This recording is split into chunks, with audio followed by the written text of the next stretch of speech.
Tata cara ibadah New Normal Gereja Betani Kemah Pemulihan Madiun. Yang pertama, terkait ketentuan jumlah kuota jemaat oleh pemerintah, maka semua jemaat diharap untuk mendaftarkan diri terlebih dahulu. Pendaftaran bisa menghubungi ibadah pukul 6 pagi Saudara Efraim, ibadah pukul 9 pagi Saudari Yemima, dan ibadah pukul 5 sore Ibu Sinta. Semua ibadah bertempat di Gereja Jalan Ahmad Yani nomor 15. Dan ibadah hanya untuk jemaat berusia 16 sampai 65 tahun. Anak-anak usia 16 tahun ke bawah dan 65 tahun ke atas harap mengikuti ibadah online di channel YouTube Successful Betani Families Madiun. Kedua, jemaat akan dicek suhu tubuh sebelum masuk ke lingkungan gereja.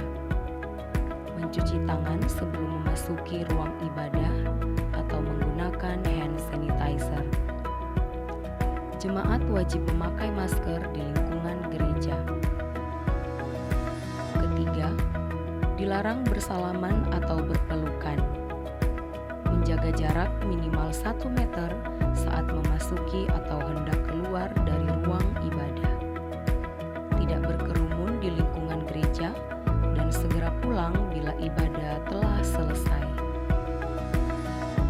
Terima kasih karena sudah mematuhi protokol kesehatan.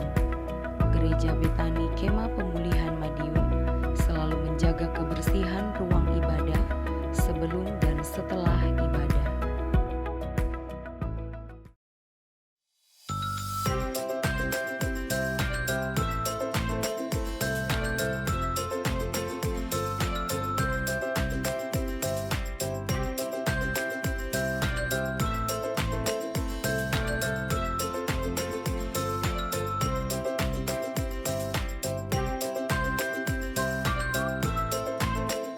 Ayo bergabung bersama kami di channel YouTube Betani Kids Kota Madiun.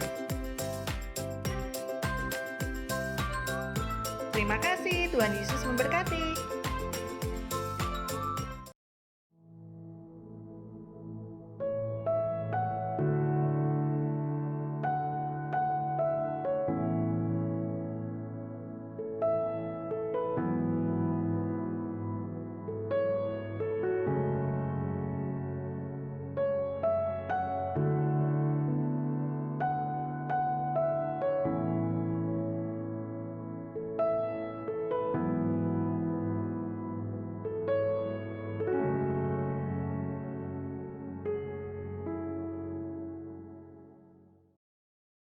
Shalom kaum wanita yang dikasihi Tuhan.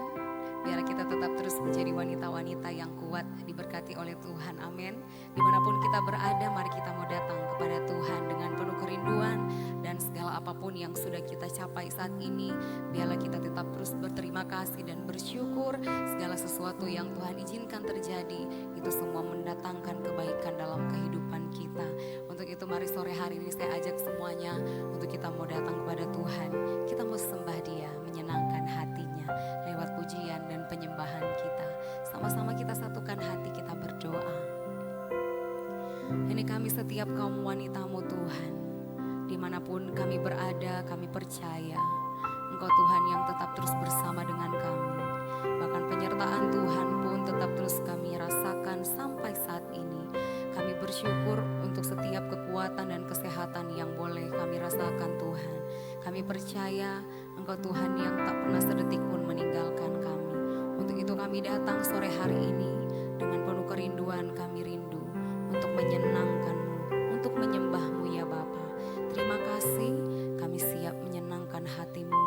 Hanya di dalam nama Tuhan Yesus kami berdoa dan kami bersyukur. Haleluya. Amin.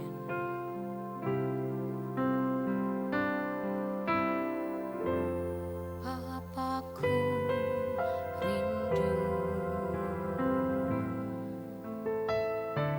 menyenangkan-Mu. Ajar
tetap terus cinta kepada Engkau Tuhan. Kami percaya setiap kekuatan-Mu boleh tetap terus kami nikmati dalam hidup kami. Ketika kami menghadapi segala apapun yang Tuhan izinkan terjadi dalam hidup kami. Sungguh kami yakin dan percaya Tuhan. Sungguh kami yakin dan percaya Tuhan. Kami mengasihi-Mu Tuhan. Lebih dalam lagi. Lebih dalam lagi. Lebih dalam lagi.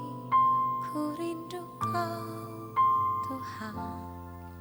Lebih dari segala yang ada. Lebih dalam lagi ku cinta Kau Yesus. Ku mengasihi-Mu.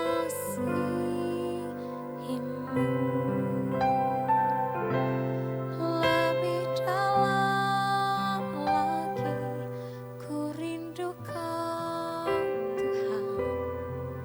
Lebih dari segala yang ada. Lebih dalam lagi ku cinta Kau Yesus. Ku mengasihi-Mu.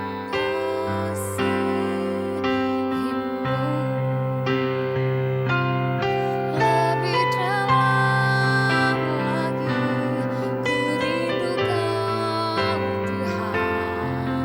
Lebih dari segala yang ada.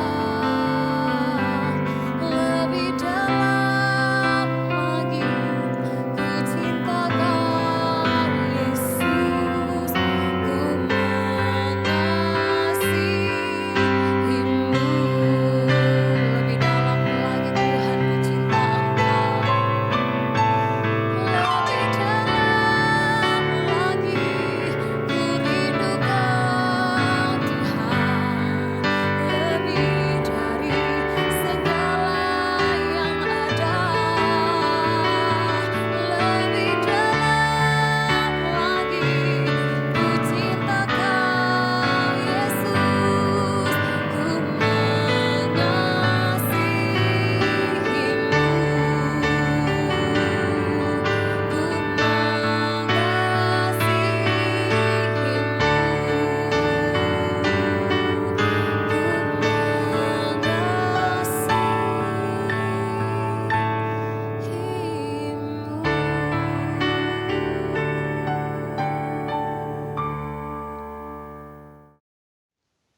Shalom wanita Betani Indonesia, senang sekali pada kesempatan ini saya bisa berjumpa dengan semua wanita-wanita yang luar biasa yang ada di Betani Madiun, Ponorogo maupun yang ada di Nganjuk.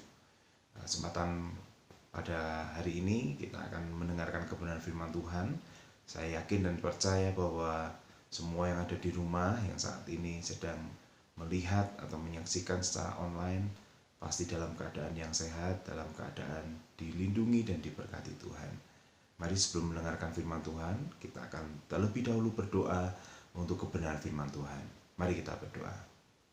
Tuhan Yesus, terima kasih atas anugerah yang Tuhan berikan dalam hidup kami, atas kepercayaan hidup yang sampai dengan hari ini kami ada. Itu semua karena anugerah Tuhan, itu semua karena kemurahan Tuhan yang berlaku atas kehidupan kami. Terima kasih kalau kami masih diberi kesempatan untuk ibadah meskipun secara online, tapi kami yakin dan kami percaya ketika kami mengandalkan Tuhan dalam hidup kami terus mencari kerajaan Allah dalam kehidupan kami, maka kami meyakini Tuhan senantiasa ada dan senantiasa akan memberkati setiap kehidupan kami.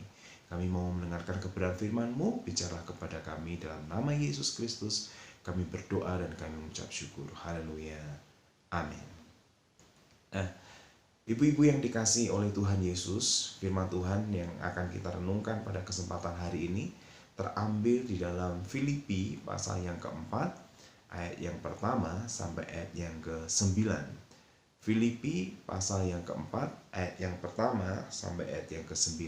Saya akan membaca buat kita semua Bapak Ibu Saudara, ibu-ibu yang membawa Alkitab atau membawa Alkitab baik di handphone maupun manual, bisa dibuka dalam Filipi pasal 4 ayat yang pertama sampai ayat yang ke-9. Demikian firman Tuhan. Karena itu, saudara-saudara yang kukasihi dan yang kurindukan, sukacitaku dan mahkotaku, berdirilah juga dengan teguh dalam Tuhan, hai saudara-saudaraku yang kekasih. Eudikia kunasehati dan Sintike kunasehati, supaya sehati sepikir dalam Tuhan. Bahkan kuminta kepadamu juga, Sunsukos, temanku yang setia, tolonglah mereka, karena mereka telah berjuang dengan aku dalam pekabaran Injil bersama-sama dengan Clemens dan kawan-kawanku sekerja yang lain, yang nama-namanya tercantum dalam kitab kehidupan. Bersukacitalah senantiasa. Sekali lagi kukatakan, bersukacitalah. Hendaklah kebaikan hatimu diketahui semua orang. Tuhan sudah dekat. Janganlah hendaknya kamu khawatir tentang apapun juga, tetapi nyatakanlah dalam segala hal keinginanmu kepada Allah dalam doa dan permohonan dengan ucapan syukur. Damai sejahtera Allah yang melampaui segala akal akan memelihara hati dan pikiranmu dalam Kristus Yesus. Jadi akhirnya saudara-saudara, semua yang benar, semua yang mulia, semua yang adil, semua yang suci, semua yang manis, semua yang sedap didengar, semua yang disebut kebajikan dan patut dipuji, pikirkanlah semuanya itu. Dan apa yang telah kamu pelajari, dan apa yang telah kamu terima, dan apa yang telah kamu dengar, dan apa yang telah kamu lihat padaku, lakukanlah itu. Maka Allah sumber damai sejahtera akan menyertai kamu.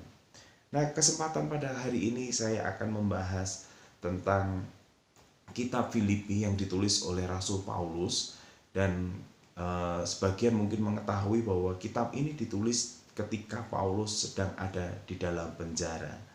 Dan kitab ini memang bertemakan kitab sukacita. Kalau Bapak Ibu Saudara nanti mencari keseluruhan kitab Filipi, maka sekitar ada 14-16 kata bersukacita. Tapi pada kesempatan hari ini yang menarik adalah bahwa berhubungan dengan wanita, maka di situ di ayat yang kedua, Bapak Ibu Saudara, ibu-ibu, maaf, biasaan di gereja disebut bapak-bapak ini.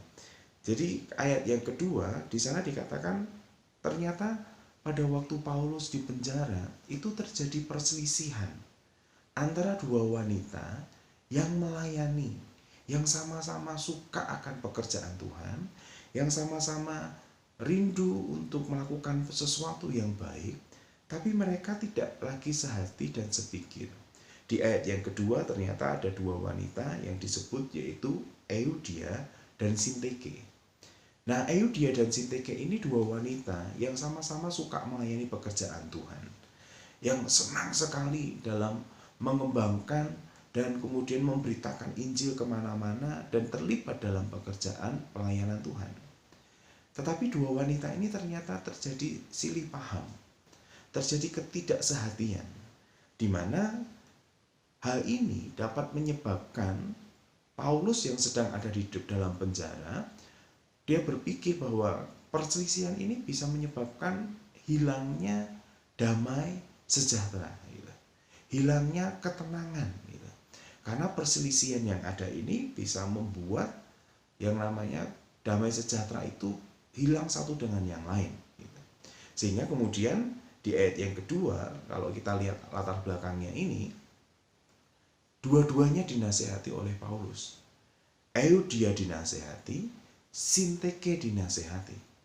Bahkan kemudian ketika sepertinya Paulus kurang yakin akan nasihatnya, Paulus secara pribadi meminta Sunsukos, yang kalau kita lihat nanti Sunsukos ini sepertinya bukan satu orang personal pribadi, tapi dia meminta satu kelompok majelis, dia minta satu kelompok orang-orang percaya untuk juga bersama-sama menasehati Eudia dan Sintike, agar mereka itu tidak terjadi perselisihan, agar mereka itu tidak bertengkar, agar mereka itu tidak kehilangan yang namanya damai sejahtera.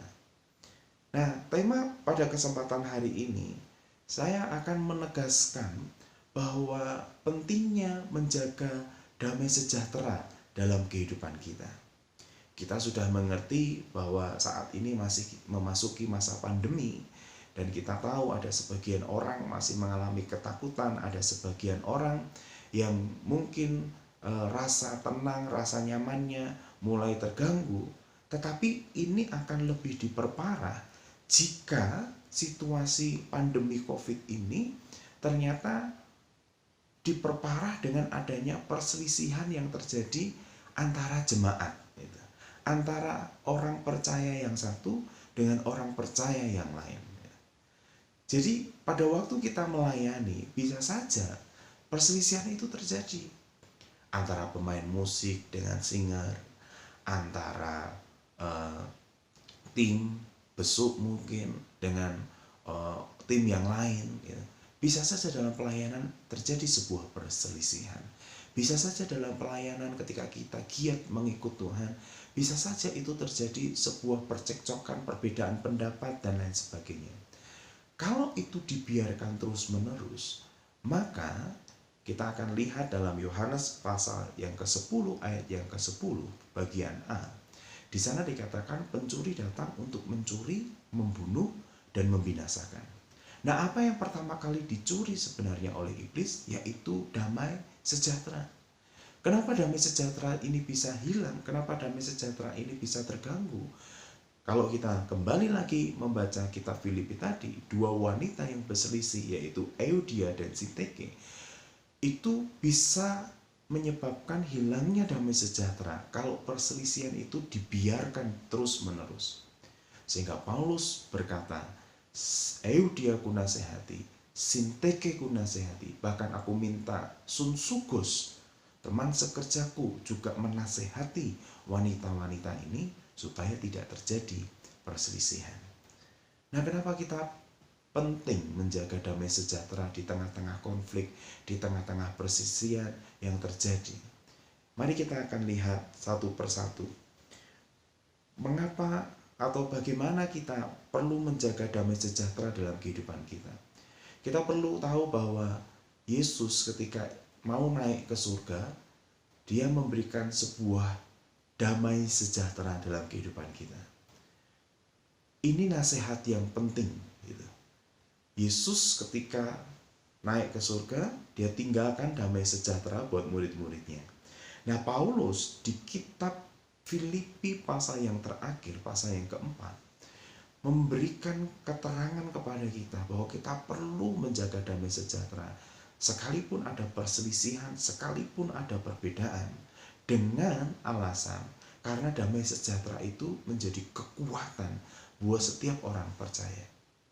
Setiap orang Kristen yang mulai kehilangan damai sejahtera, yang mulai kehilangan ketenangan dalam kehidupannya, mudah sekali untuk mereka berselisih, mudah sekali untuk mereka terpancing untuk iri hati, mudah sekali untuk mereka mengalami gangguan-gangguan dalam kehidupan mereka, dalam kehidupan pribadi mereka, dan bisa saja mereka mengalami kekecewaan dan lain sebagainya.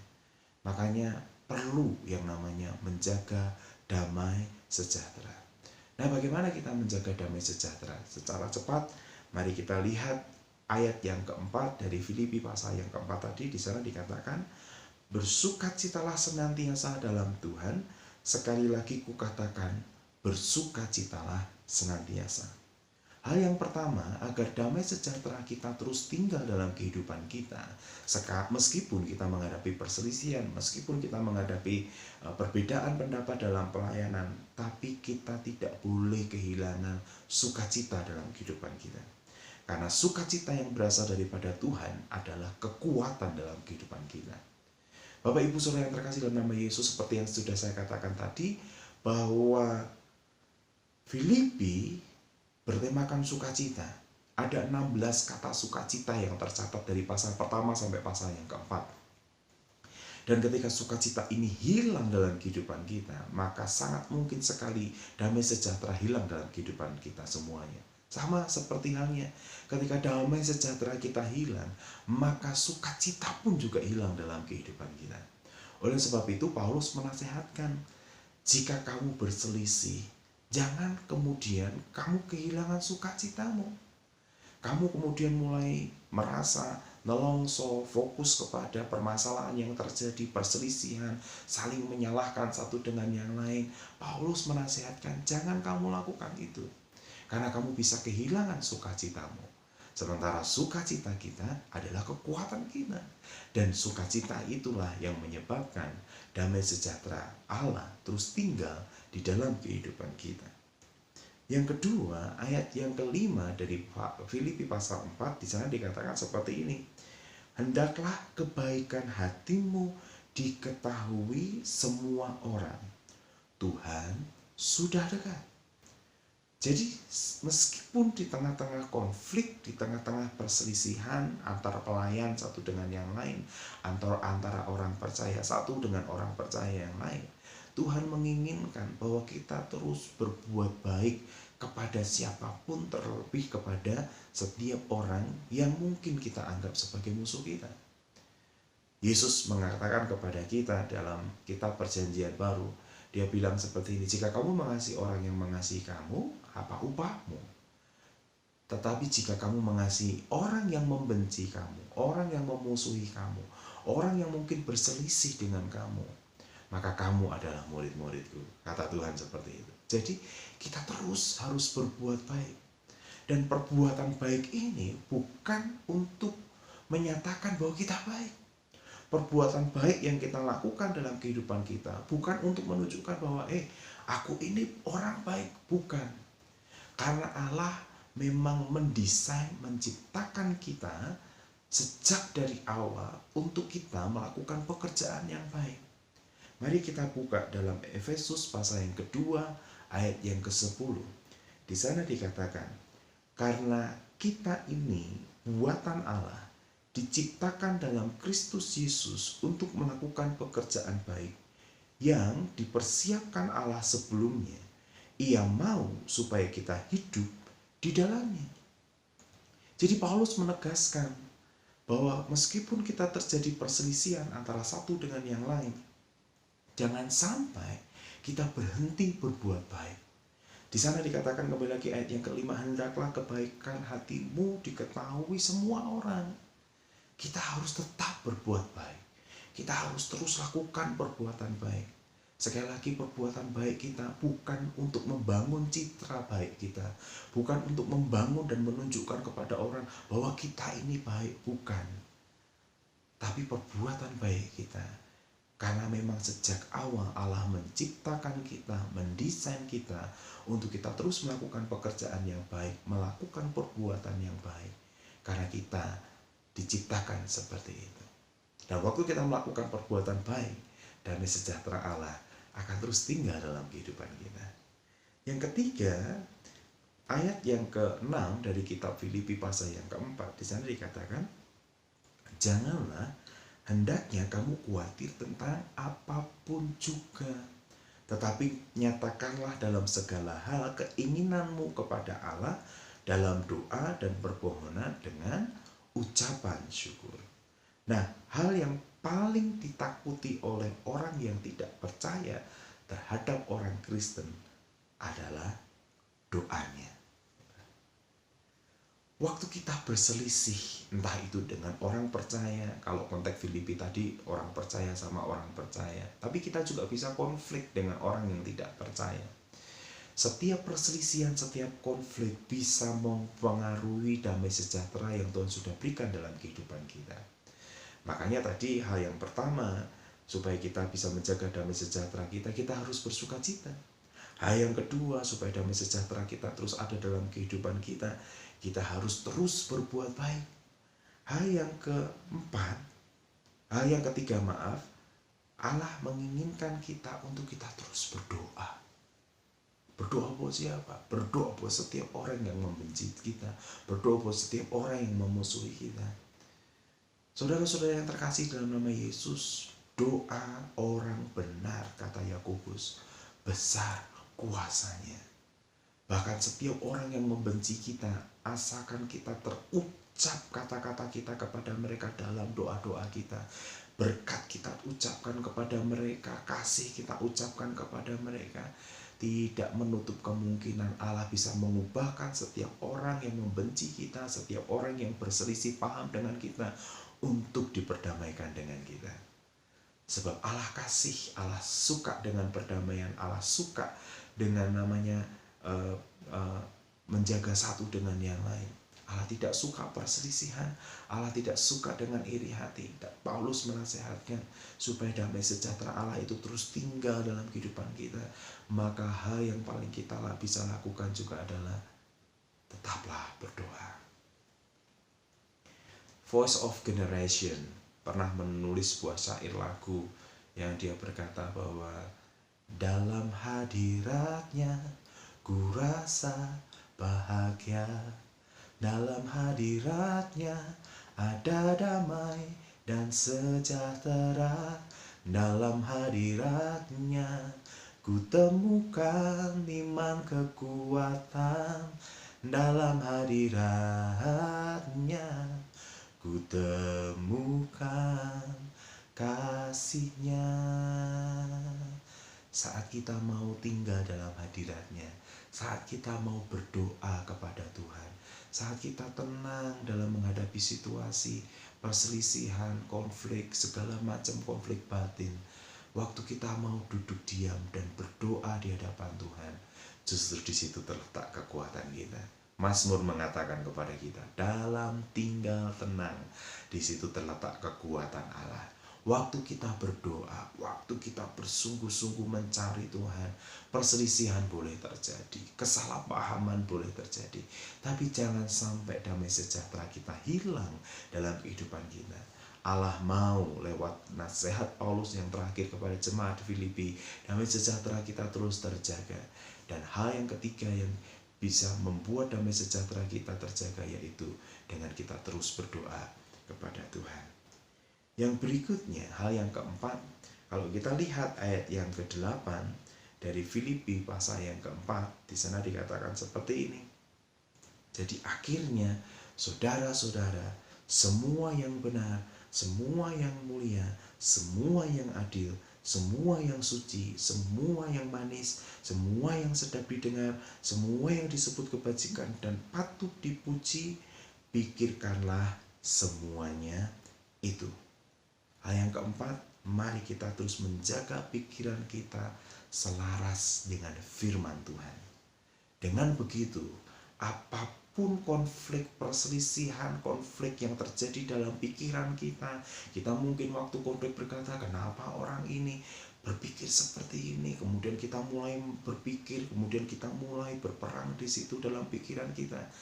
Dan kemudian kalau kita tidak menjaga pikiran kita selaras dengan kebenaran firman Tuhan, kita bisa termakan dengan situasi yang ada, kita bisa terpengaruh dengan kenyataan yang ada, dan kemudian kita akan mengalami konflik perselisihan, kita akan terus konflik dalam pikiran kita, dalam hati kita, dan itu yang menyebabkan damai sejahtera bisa hilang dalam kehidupan kita. Dalam nasihat yang terakhir yang sama, Paulus menasihatkan kepada jemaat yang ada di Efesus pasal yang ke-6 tentang perlengkapan senjata rohani. Dan kenapa firman Tuhan itu diibaratkan sebagai pedang? Karena memang firman Tuhan yang bisa mengalahkan setiap hal dalam pikiran kita. Oleh sebab itu, kita perlu terus membaca firman Tuhan. Ibu-ibu yang di rumah yang mungkin ada banyak waktu dibandingkan mungkin dengan bapak-bapak atau dengan saudara-saudara yang lain, kita terus merenungkan firman Tuhan. Supaya apa? Supaya firman Tuhan itu yang kita renungkan menjaga pikiran kita untuk tetap benar di hadapan Allah. Sehingga waktu kita mendengar berita apa saja yang masuk ke dalam telinga kita, kita akan saring dulu sesuai dengan kebenaran firman Tuhan. Kita tidak boleh menghakimi orang, kita tidak boleh menilai orang sembarangan, tapi kita menilai semuanya, pikiran kita itu menyelaraskannya dengan kebenaran firman Tuhan yang kita punya, kebenaran firman Tuhan yang kita miliki. Bagaimana kita bisa menyelaraskan pikiran kita dengan firman Tuhan kalau kita tidak pernah membaca firman Tuhan? Makanya saya seringkali menasihati Setiap anak-anak yang ada di rumah, saya berkata kepada mereka, kamu mengerti atau belum mengerti firman yang kamu baca, bacalah firman Tuhan. Baca dulu firman Tuhan. Sebab secara pribadi saya percaya kuasa Roh Kudus. Secara pribadi saya percaya waktu kita membaca firman Tuhan dan tekun dengan setia, Roh Kudus Allah akan memberikan hikmatnya. Roh Kudus Allah akan memberikan pengertian kepada kita sehingga kita akan menjaga setiap pikiran kita untuk kita hati-hati dalam memberi penilaian kepada orang lain ataupun terhadap diri kita sendiri. Maka sekali lagi Paulus menasihatkan kepada kita di ayat yang ke-8 tadi. Semua yang benar, semua yang mulia, semua yang adil, semua yang suci, semua yang manis, semua yang sedap didengar, semua yang disebut kebajikan dan patut dipuji, pikirkan itu. Jadi setiap kita, terutama ibu-ibu yang ada di rumah, kalau kita memikirkan di luar apa di ayat yang ke-9 dari kitab Filipi pasal 4 ini, ayat yang ke-8 ini, maka kita tidak boleh memikirkannya. Kita hanya boleh memikirkan yang benar, yang mulia, yang sedap didengar dan lain sebagainya. Supaya tidak timbul konflik, supaya tidak timbul perselisihan. Sebab kalau sudah timbul konflik dan perselisihan seperti Euodia dan Sintike, damai sejahtera bisa hilang. Tapi dengan menjaga pikiran kita selaras dengan kebenaran firman Tuhan, maka saya yakin kita semua akan dijaga damai sejahtera kita. Karena pikiran kita terus selaraskan dengan setiap firman Tuhan yang kita renungkan, yang kita baca dalam kehidupan kita. Yang kelima, yang terakhir, ayat yang ke-9 di sana dikatakan begini. Dan apa yang telah kamu pelajari dan apa yang telah kamu terima dan apa yang telah kamu dengar dan apa yang telah kamu lihat padaku, lakukanlah itu. Maka Allah sumber damai sejahtera akan menyertai kamu. Hal yang kelima, yang terakhir, supaya kita menjaga damai sejahtera dalam kehidupan kita, maka ikutilah teladan dari orang-orang yang sudah memiliki pengalaman bersama dengan Tuhan. Sekali lagi, ikutilah teladan dari orang-orang yang memiliki pengalaman bersama dengan Tuhan. Suatu ketika saya dipanggil oleh ibu kami, pemimpin di tempat kami bekerja, namanya Ibu Caroline, orang Barat, orang bule. Dan kami dinasehati, berdua kami dinasehati dengan istri saya.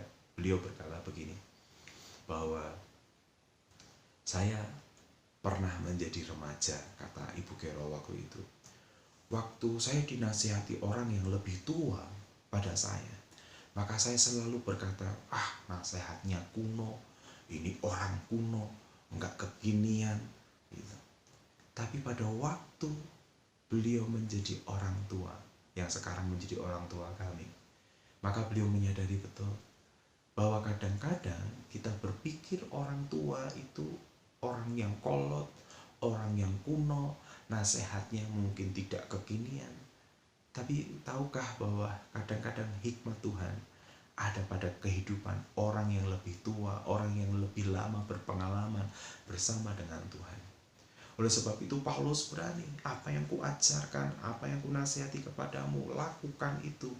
Teladani aku, katanya. Maka damai sejahtera Allah akan diberikan, dicurahkan dalam kehidupanmu. Paulus berani menasihati itu karena Paulus meyakini dia yang sudah lama ikut Tuhan, dia kasih contoh, dia kasih teladan. Demikian pula dengan setiap kita yang ada di rumah masing-masing. Kita bisa mengalami konflik, tapi waktu kita konflik, jangan pernah kita meminta nasihat kepada orang yang setara dengan kita. Kita minta nasihat kepada orang yang seumuran dengan kita. Jangan lupa, anaknya Salomo punya anak yang namanya Rehabeam. Rehabeam itu jatuh dan pecah menjadi 10 kerajaan dan 2 kerajaan. Hanya tidak mendengarkan nasihat dari orang yang lebih tua atau berpengalaman dari Rehabeam. Sehingga kemudian pecah kerajaan itu menjadi 10 ikut Yerobeam menjadi Israel Utara, dan hanya 2 suku, Benjamin dan Yehuda, yang ditinggalkan. Kenapa itu? Karena tidak mau mengikuti nasihat orang yang lebih lama berpengalaman. Ibu-ibu yang dikasihi wanita Betani Indonesia yang dikasihi oleh Tuhan, damai sejahtera begitu penting dalam kehidupan kita. Konflik bisa terjadi, perselisihan bisa terjadi, tapi Paulus lewat kitab Filipi menasihatkan kita supaya kita terus menjaga damai sejahtera Allah dalam kehidupan kita. Oleh sebab itu kita harus menjaga damai sejahtera kita. Yang pertama, kita harus menjaganya dengan kita terus senantiasa bersuka cita di dalam Tuhan. Yang kedua, Paulus menasihati supaya kita terus melakukan perbuatan baik karena Allah mendesain kita untuk berbuat baik. Yang ketiga, Paulus menasihatkan supaya kita terus berdoa, jangan khawatir tapi terus berdoa, serahkan semuanya kepada Tuhan karena Tuhan pasti akan bertindak. Yang keempat, kita harus menjaga pikiran kita selaras dengan kebenaran firman Tuhan. Dan yang kelima, yang terakhir, yang baru saja kita bahas, ikutilah teladan dari orang-orang yang sudah lama berpengalaman bersama dengan Tuhan. Nasihat mereka, ada hikmat Tuhan di sana. Dan demikian, maka damai sejahtera itu terus tinggal dalam kehidupan kita dan terus menjadi kekuatan dalam kehidupan kita dalam menghadapi segala situasi yang terjadi, apapun yang sedang terjadi. Kiranya Tuhan Yesus memberkati setiap kita. Mari kita berdoa. Tuhan Yesus, terima kasih untuk firman-Mu yang kami dengar pada kesempatan hari ini. Kami yakin dan kami percaya bahwa firman Tuhan yang sudah kami dengar, yaitu tentang menjaga damai sejahtera, kiranya itu dialami oleh setiap wanita-wanita Betani yang ada di Madiun, yang ada di Ponorogo maupun yang ada di Nganjuk. Kami berdoa di dalam nama Yesus Kristus Tuhan, supaya setiap wanita-wanita baik yang sudah menikah maupun belum menikah, ketika mereka berselisih paham satu dengan yang lain, dengan keluarga mereka, sesama pelayan dan lain sebagainya, mereka bisa menjaga damai sejahtera mereka Tuhan. Kami berdoa kiranya Tuhan memberkati setiap wanita-wanita Betani yang saat ini mendengarkan firman-Mu. Tuhan menjaga hidup mereka, Tuhan memberkati kesehatan mereka, Tuhan memberkati rumah tangga mereka, supaya lewat kehidupan wanita-wanita Betani yang saat ini mendengarkan firman-Mu, mereka terus dipakai Tuhan menjadi berkat dimanapun mereka berada. Terima kasih Tuhan, firman-Mu hamba selesai, tapi Roh Kudus Allah kiranya terus memberi penjelasan lebih dalam lagi kepada setiap yang mendengarkan firman Tuhan. Hanya di dalam nama Tuhan Yesus Kristus kami berdoa dan kami mengucap syukur. Haleluya. Amin. Tuhan Yesus memberkati. Sebab kasih setiamu lebih dari hidup, kebaikanmu melimpah atasku, jiwaku melekat kepadamu Tuhan, betapa ku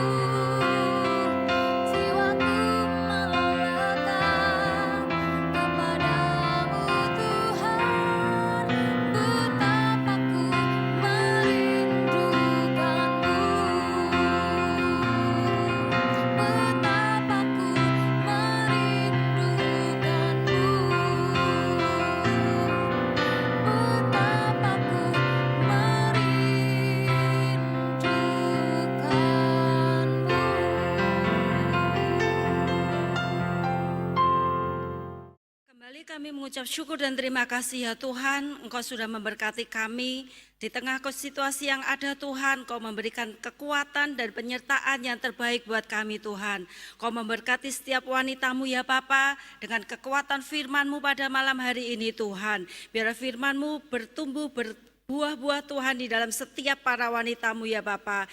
Biarlah firman mengajarkan kami Tuhan lebih lagi untuk menjadi wanita-wanita yang setia, wanita yang memiliki komunitas yang terbaik dan senantiasa merindukan hadirat-Mu Tuhan di setiap segala sesuatu. Terima kasih Bapa, kami percaya bahwa firman-Mu tidak akan kembali padamu dengan sia-sia. Oleh kekuatan-Mu Tuhan, biarlah setiap kami Tuhan menjadi wanita-wanita yang berdampak di dalam kehidupan ini Tuhan. Terima kasih ya Bapa buat setiap anak-anak-Mu yang sudah terlibat di dalam melayani pekerjaan-Mu malam hari ini. Juga hamba-Mu yang sudah Kau pakai untuk menaburkan firman-Mu buat kami ya Bapa. Syukur hanya bagi Engkau ya Bapa. Mari setiap wanita, terimalah berkat dari Bapa di dalam nama Tuhan Yesus Kristus, dalam persekutuan Roh Kudus yang akan memberkati setiap saudara, tidak menjadi ekor tetapi menjadi kepala. Apapun yang saudara perbuat, Tuhan senantiasa menyertai dan memberkati serta menjadikan berhasil. Engkau diberkati untuk menjadi berkat, engkau diberkati untuk menjadi dampak. Yang terima berkat dari Allah Bapa di dalam nama Tuhan Yesus Kristus, mari katakan bersama-sama, amin. Tuhan Yesus memberkati.